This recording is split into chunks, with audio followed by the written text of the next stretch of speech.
วัสดีตอนเช้าครับสบายดีไหมครับยินดีที่ได้รู้จักผมชื่อเจฟผมมาจากออสเตรเลียครับประเทศออสเตรเลียมีปัญหาใช่ครับแพงมากน้ำมันแพงใช่ออสเตรเลียคนใจร้ายใช่ไม่ดีครับยินดีต้อนรับ YouTube channel Escape Melbourne Australia.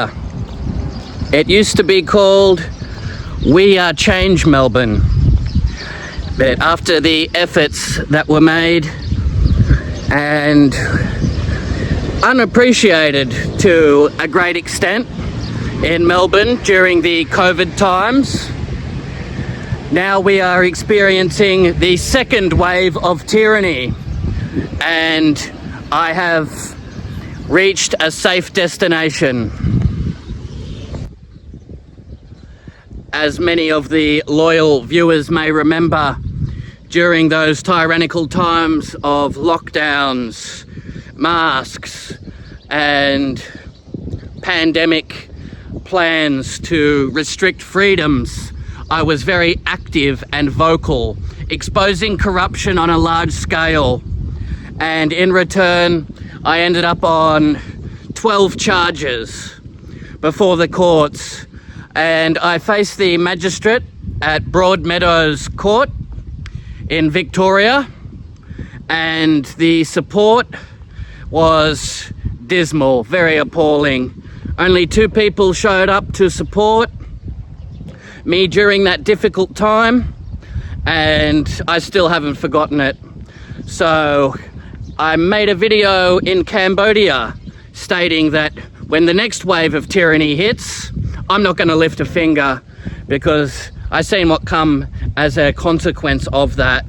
The donations were lacking, and I was just basically left to hang, and I will never put myself on the line like that ever again.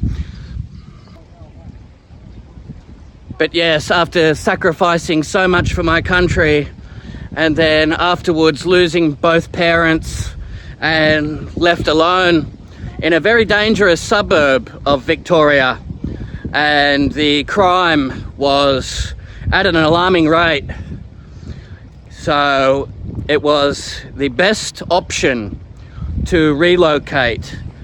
It took immense amounts of study and gaining very important contacts, networking. All of this you can avoid by taking advantage of the opportunity in the description below. I know a lot of people are suffering, and it's heartbreaking to see fellow Australians going through so much hardship and turmoil with a corrupt government in place. A lot of people feel helpless, and that's exactly how I felt until I made this move. I've been overseas for 14 months now, and it's the best decision I have made. But yes, a lot of Australians are treading in murky water, and I've thrown out a lifeline. That's the best I can do at this point. And it's up to people to take the initiative to search for options. If you're currently living in circumstances that are affecting your health, your emotional well-being, your financial security, you have to make a decision, and you have to take a risk as well. Chances make champions. And leaving 14 months ago, I took a plane, sold everything, and ventured out into the unknown. It could have been disastrous, but if anything, it's been the opposite. I have been so much happier, and I wake up every day with hope and positivity, looking for the future and what positive things may come of that. Whereas before in Australia, there was a lot of doom and gloom.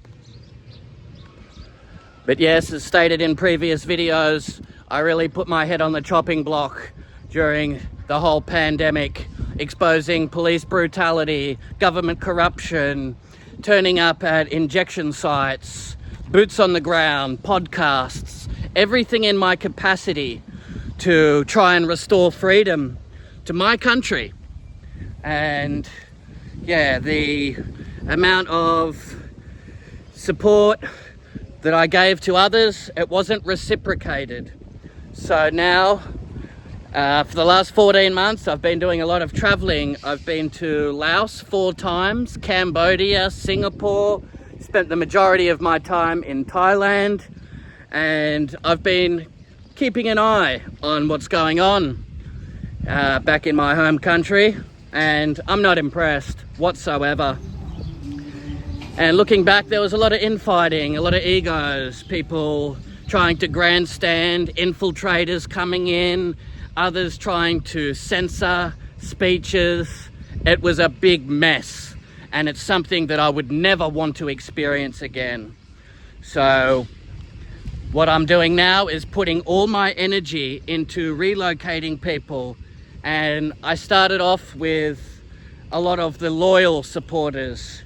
There was a few, but nowhere near as many as I'd like to actually make a difference with anything. So I started by giving the opportunity to them, special promotions, and offering consultations.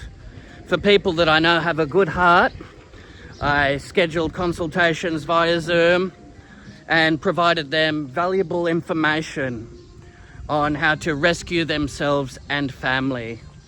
And it's beautiful to see people actually take that up. And you can see where I am now. Happy, safe environment. Savanakhet, Laos. It's beautiful. And there's no crime. You can leave your keys in your motorbike. It's not going to be stolen. You can walk around at night. Everything's fine. But yeah, we see in Australia the mass immigration, the stabbings, the shootings, the violence. People don't feel safe in their own countries. I've seen video footage of a shopping mall, and it was just commotion and absolute pandemonium.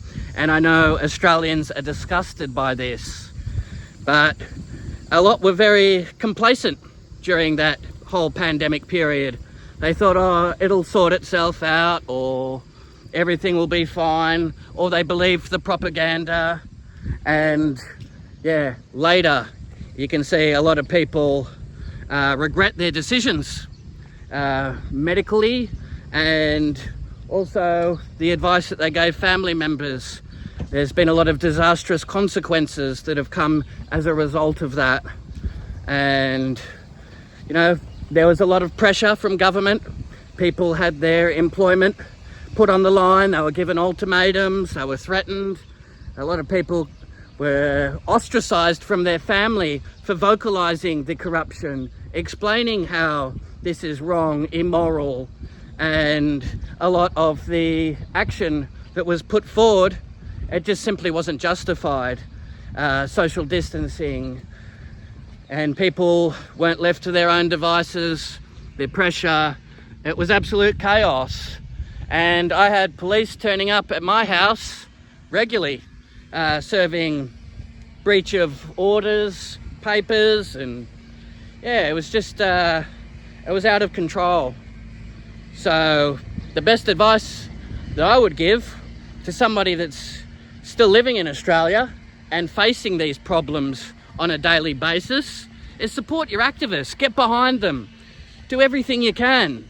Whether it's leaving comments, sharing posts, you know, there's still a few real heroes in Australia. They're fighting for you. And if you don't respect and cherish them, then that's going to backfire on you.